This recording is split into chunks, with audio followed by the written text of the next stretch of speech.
What's up, guys? It's Parallax Abstraction, and welcome to PXA Peeks at Nongünz. Nongünz? I know it's got the little umlaut over the U, so I'm not sure how you pronounce that. I kind of like Nongünz. It sounds kind of cool. And yeah, so this is a friggin' weird thing. So this game actually came out back in May, and I got review code for it back then, actually. But, well, aside from life being crazy for a while, the problem, too, was that I really didn't know how to cover this, if you can understand that. This is one of the weirdest games I have seen in a very long time, but in a good way. So, it's a roguelite, take a drink, combined with a weird card deck building thing, combined with an idle game, like a clicker thing. I know, it's three genres that don't make any freaking sense at all. And I'm gonna tell you right now, so this game's whole shtick is that it doesn't explain a thing. There are a couple of good Steam guides available that help explain a few things. And the developers, this comes to us from a tiny developer called the Brainwash Gang. I don't know how big a developer they are. I don't even know where they're from. They are purposely very mysterious, as is this game. And they have been answering some questions on the Steam forums, but the thing that they have repeatedly said with this game is that the main point of it is to learn as you go.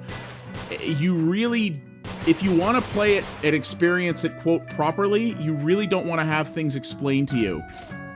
And I'm going to tell you right now, there's probably a lot that I'm going to miss in this video, because I played this for a while now. I mean, this is a first impression series, as you guys know, but I've played this game for quite a while now. I have only beaten one boss. I only did it once, and I still don't understand a lot about this. I had to crack and look up a couple of the mechanics on their forums, how they work, because I just didn't understand, and I just wasn't sure how things were working. The fact is, this is a game that's going to require a lot of your time and a lot of patience to master. It's not for everyone. Truth be told, if I didn't get review code for this, I probably would have passed it over entirely, because this type of ultra-punishing, super mysterious thing is generally not my scene, just because, one, I'm not patient enough, and two, because I have so many other games that I want to play that I just don't have the time to devote to one of these. But I've been really intrigued by this, and I've actually been enjoying it despite being absolutely brutally terrible at it, because it's the mystery of it is just, it's just fascinating. So, all right, anyway, so the way you're seeing what this is here, it's a dungeon, you know, it looks like a somewhat standard sort of dark themed kind of grotesque dungeon crawling roguelike, right? You've got a gun, obviously.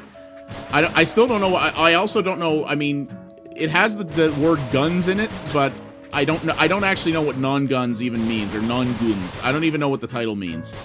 So, yeah, it looks like a somewhat standard roguelite so far, right? You're walking around a dungeon, you're shooting at things. I mean, you're not hacking things up. It is all about gun combat for the most part. So you're shooting different things, and you see there's a score there at the bottom that's going up. And you can tell right away where the clicker comparison comes in, because this score is incrementing. It increments faster when you kill things, but at the same time, it's also just incrementing on its own. Like, I can stand still. I can even stand in that hub area at the beginning of the game, and the score continues to go up. And there's even more to it than that, which I'm going to show you later. All right, so these guys here, that's what's called a follower that I unlock. You can find these guys in the dungeon, and they accumulate. So this is a roguelite, despite being brutally difficult and having some permadeath.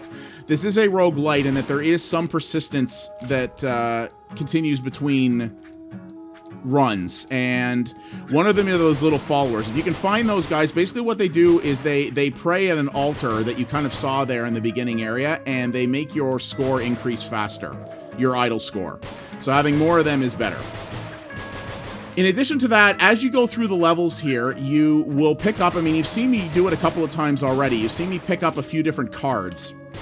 Now, This is one of the things that, if you really want to be totally mysterious about this, and this game looks interesting to you, you should probably just tune out now, because I'm going to do a minor spoiler of one of the mechanics in the game. Alright, so here's the pause screen here. So you see I've got these 4 cards, right? What do they do based on the symbols? Couldn't tell you. You have to figure some of these things out as you go. Also, the Steam guide does explain what some of these little symbols on the bottom of the cards mean, because that indicates what a type of effect that they have. And you see there that there are numbers indicating what level the cards are. So the minor mechanical spoiler is that when you pick up cards, as long as they're in your deck, their effects are immediate and continuous. Apparently cards do degrade over time, though I haven't really experienced that yet. So you can also see here, so I'm playing with an Xbox One controller. You can play with the keyboard if you want. One of the nice things about this is your starting gun, which has unlimited ammo, can fire as fast as you can mash the trigger, which is really nice. There are other weapons that you'll pick up in this of various different strengths and capacities and fire rates and the like, and all the other ones that you pick up do have limited ammo. But you can carry up to 100 guns and items. So if you're good at this, you can have quite the variety going if you want. So you'll spend a lot of time with this gun, though. So yeah, card effects are immediate when you pick them up, and they are continuous. So everything is kind of a passive. You don't have to actually activate anything to use it. You pick up cards, you can get them from different vendors if you see them, which you'll spend your score on. Your score also doubles as currency. And you can get them from chests, like you saw there. But this being a game that hates you, everything you do in this can regenerate or take away health. Obviously, getting hit by an enemy takes health. Opening a chest takes health. Killing an enemy actually does give you health back, but a very, very tiny amount of it. You have to kill quite a large number of enemies in order to get back the health that one hit can take. Needless to say, while that's a neat mechanic, it doesn't necessarily make things easier. This game still is friggin' brutal in spite of that. And so, as I said, the cards have a passive effect, which is kind of nice. And you have to learn what they do as you go. You can also store cards if you want. So when you lose a run, obviously everything is gone. Now you're going to see here's another mechanic. You're going to see me jumping all over the place because there's a lot to explain here. So in this area here, you see there's this window. So certain rooms have this, and if you choose to go through it, you basically abort your run, but you get to keep everything. You get to keep your score, you get to keep your cards, you get to keep anything that you would normally lose if you were to die. And that's to your benefit, because what you can also do is so there's a vendor here who sells very overpriced items, but items that can be beneficial to you if you want. Yeah, that screen reflection there, or screen distortion there, not a problem with the video. That's also normal. Don't know what that's about. It's a thing that the game does. So I bought a couple of additional cards there, and you see, this is the weird part, because you see I'm standing in this hub area and my score is still going up. Not particularly quick, but it is going up. And that's the thing, if you just want to stand here, or do something else that I'm going to show you guys at the end, you can just sit here and your score will go up. And like, you want to buy the last item that Grim Reaper looking vendor dude was selling? Sure, sit here long enough, you can go do that. Absolutely. See what I mean? It defies the logic of so many gaming conventions. There's also this here. There's a crafting system in this. If you grab a certain number of items and whatnot, you can actually craft followers who I believe go and fetch things for you. So you can do that as well. I have not even gotten remotely close to doing that yet. And you can also do this, which is that if you want, you can store stuff. You can store cards and any weapons that you have picked up other than your main gun. So you can store stuff in there, and of course, anything stored in your stash is immune to death. So what you want to be able to do is try to find the best cards you can, of course. But beyond that, what you want to potentially do is, because, like, that's the thing. You guys know that I am not a fan of deck building games. I've said before, if I want to play cards, I'll play cards, and I generally find card games to be pretty boring. So card games do nothing for me. You know, stuff like Hearthstone, Magic the Gathering, all that. Nothing against those genres, but they're not me. They're not my scene. That's why I generally don't cover card games, because by default, I pretty much don't like them. So you see there's another window there that I can bail out of if I want. And as you see here, there's a variety. It's not a massive variety, but there is a decent variety of nightmare fuelish monsters in this game, and they all play very differently from each other, which is it can provide an interesting challenge, particularly when you're fighting groups, which can be interesting. So you see here that because you can carry up to 100 cards, obviously you can get yourself decked out pretty good, right? And so you want to be able to do that, but at the same time, because this is a run-based title, ultimately to get through to the end of this thing, you're going to need a pretty ballsy deck, and it might behoove you to actually have some sacrificial runs where you're not going to do particularly well, where you know you're going to die, but you get yourself some decent cards and you bail out and you go back to town and you put them in your stash, and when you think you're ready to do your really... For example, speaking of dying here, oh geez. You know what? I might go back out to town and see if I can keep this going, because I have a decent stash here. So you might want to fail runs on a regular basis so that you can get yourself a good stack of cards together and have that one run where you are just a friggin' behemoth. But there's risk involved in that too. If you build that behemoth run up and you fail at it, guess what? You're back to square one. Yeah, exactly. It's brutal. It's really friggin' brutal. Despite the fact that this is a roguelite, the permanent progression or the permanent options between or elements between runs are there. But this game can still kick the snot out of you. It's absolutely vicious in that old school way. I think a lot of people will make some comparisons to Dark Souls in some regards. There is a lot of nuance to your movement as well. I haven't really shown that off yet, but you see here, again, I'm playing with a controller, but so you can shoot as fast as you can press the trigger. You can also do a roll like that, which gives you iframes. So that is what you need to do when you're in a crowd to be able to avoid a group that might be potentially screwing with you. You can also do a cool slide like that, and the principal reason of that, well, one, you can do that, so you can shoot upwards to be able to hit enemies above you, but in addition to that, it gives you the means to slide under enemy fire as well, which can be very, very important later on. Ow! There we go. So it gives you the ability to slide under enemy fire, which can be very important later on as well. And you really have to learn in I say later play, but to be honest, even in the very beginning of the game, you have to be very good at using those things in order to get through this. This is a game for very, very hardcore players, and this game has a very hardcore community that has really sort of dove into the meta and the weird mystery of this, and has finished it multiple times and has figured everything out as they went without touching a guide. I admire the heck out of those people. I wish I had the time and means to be one of those people, but I think even when I was younger and not as, drowning in games as I am now, I still don't know if I would have had the patience for that.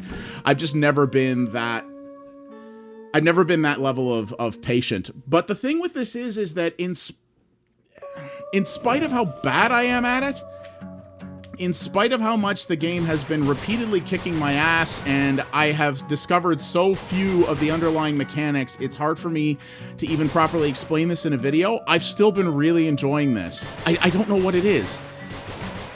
It's very tense in the way roguelikes are tense, but in a weird way, it's been sort of relaxing and zen for me too.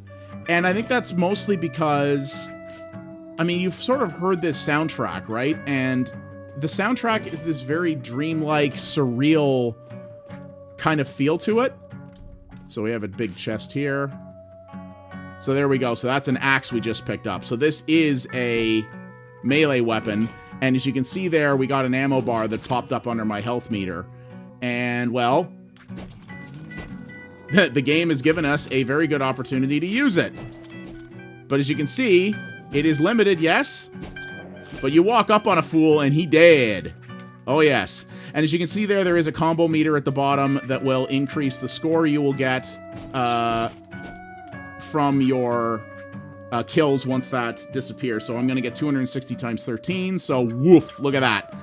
So obviously it does reward aggression and aggressive play, though you definitely want to be careful with that too, because again, this game, you know, this game breaks no BS. If you get greedy, it'll make you pay. It certainly will. So now here's the other thing you can do as well. So if you're kind of boned on health like I am right now and you don't have an easy way out, you can consume these cards. So you'll get more health back depending on the level of card you consume. Obviously, you consume it, so it gives you lots of opportunity there to back out. So you have to hold down the button, and you can back out if you want. So it gives you an opportunity to back away.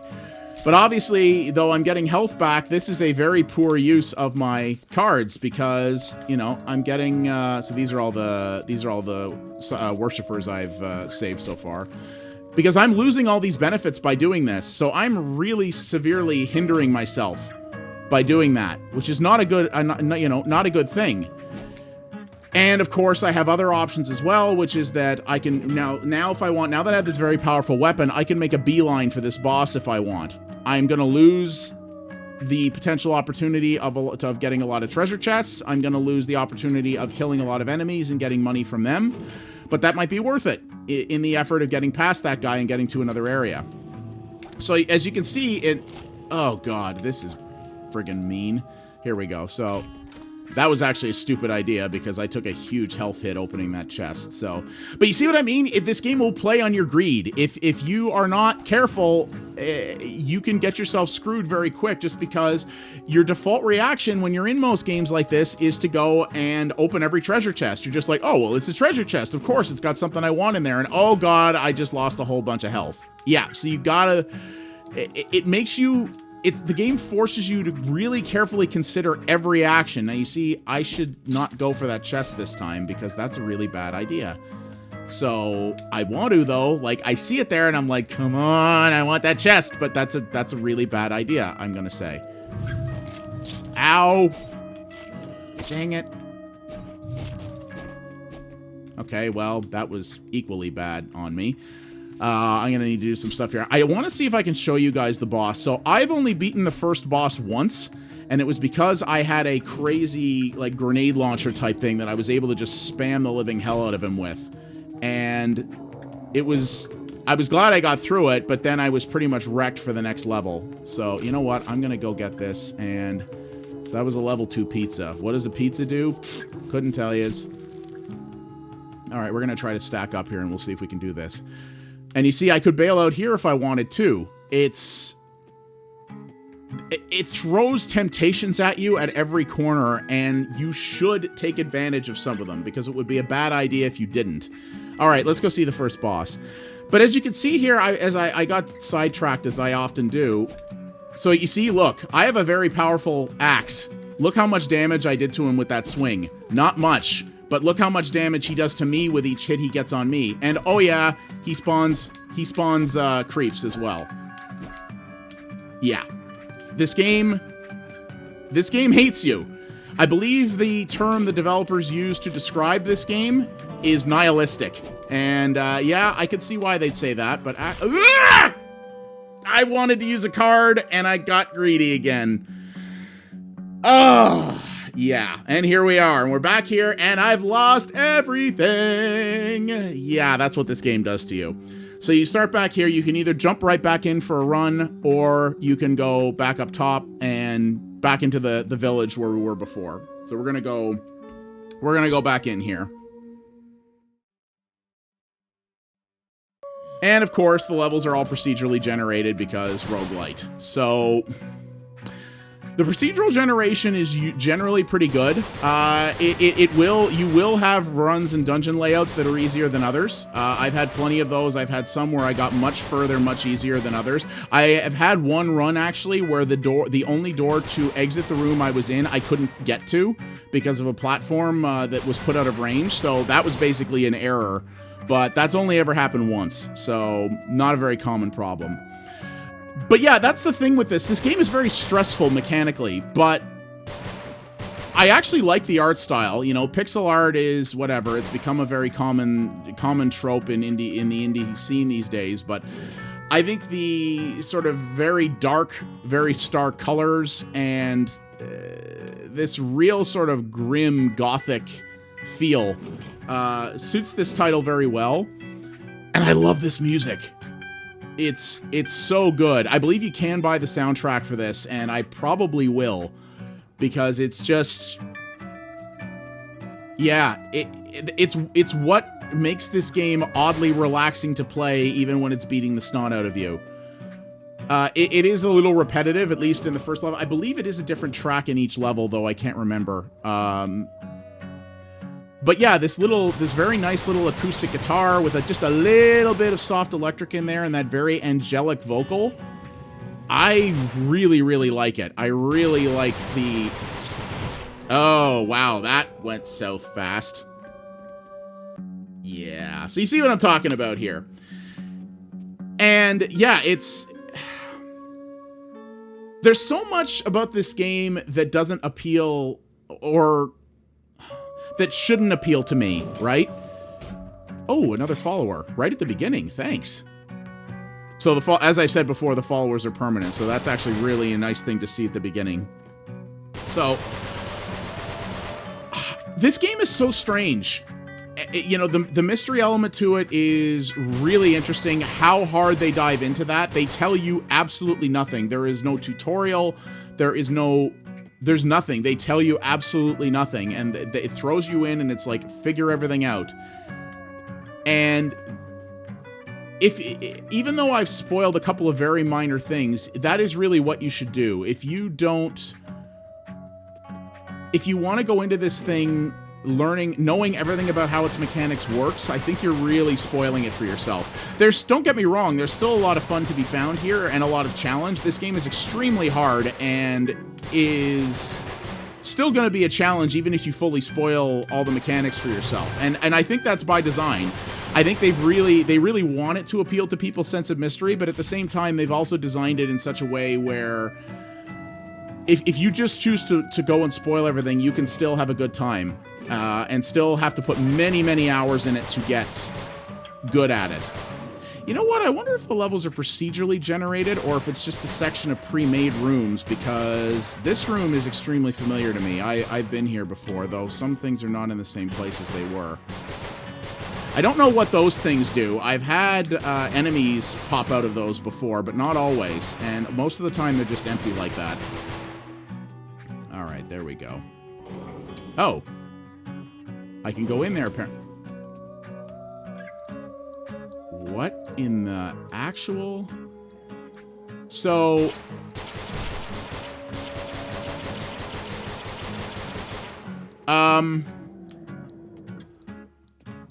I don't...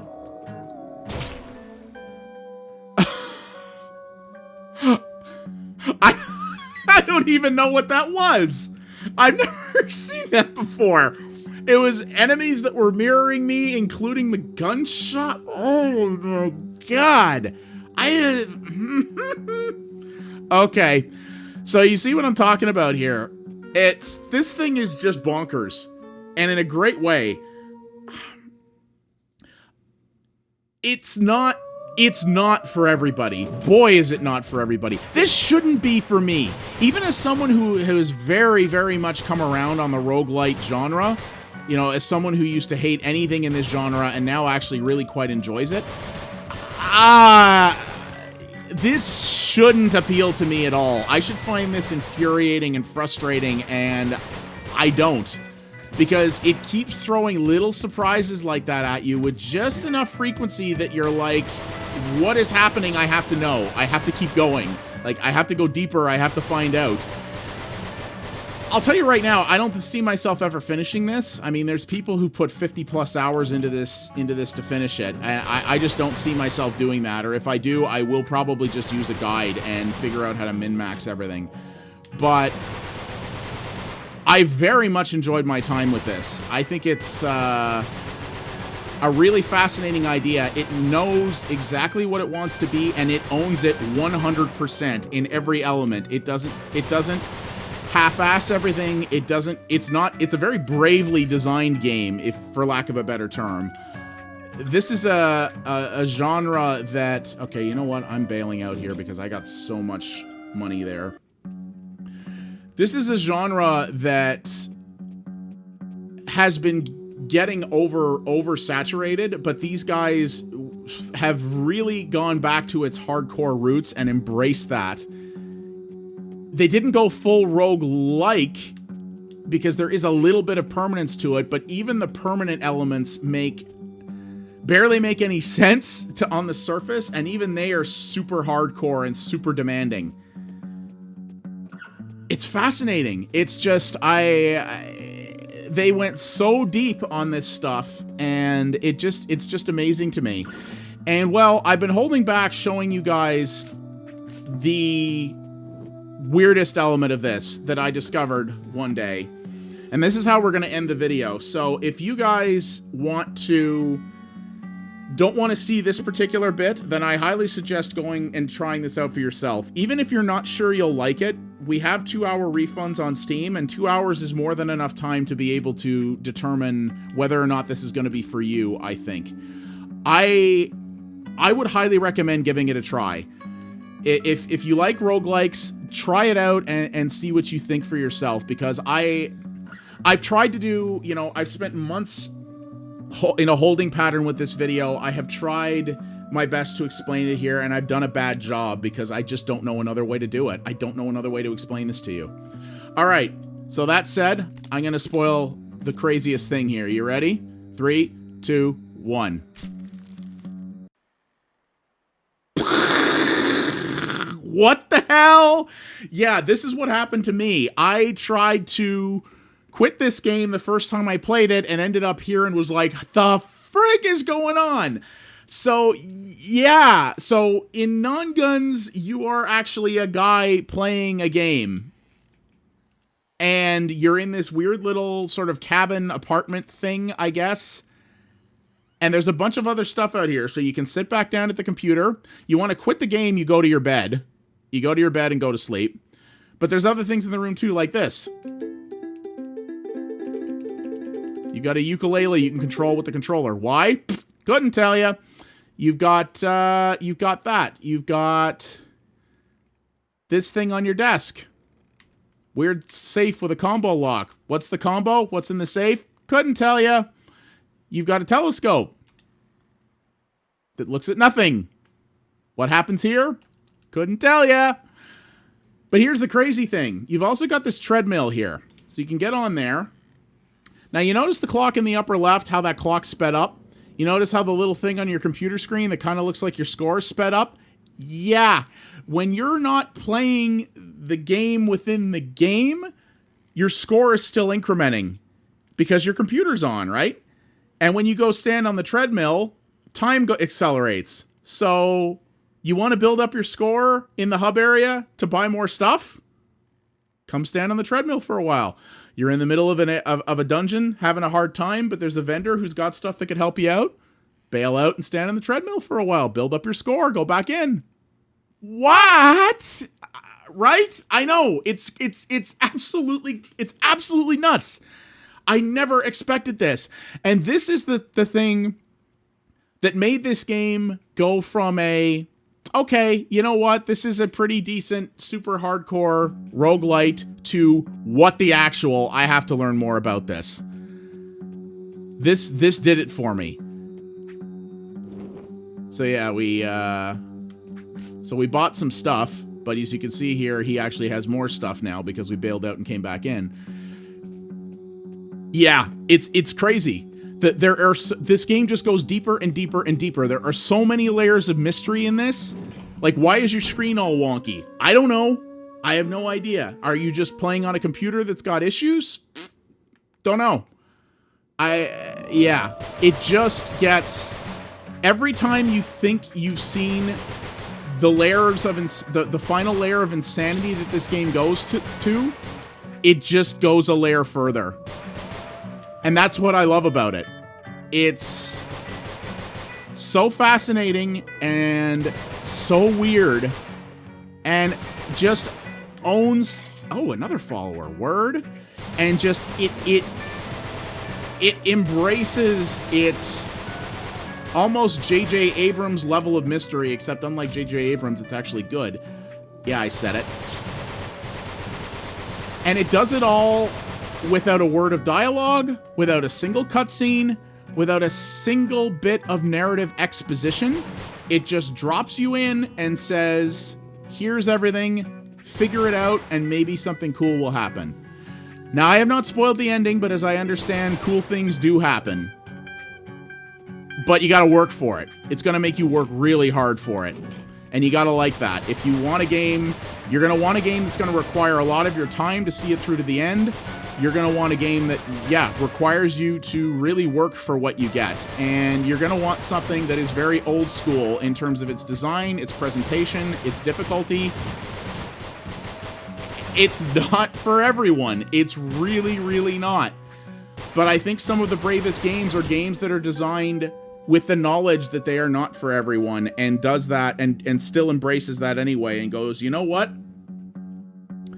It's, you know what? We think this is cool, and we hope you do too.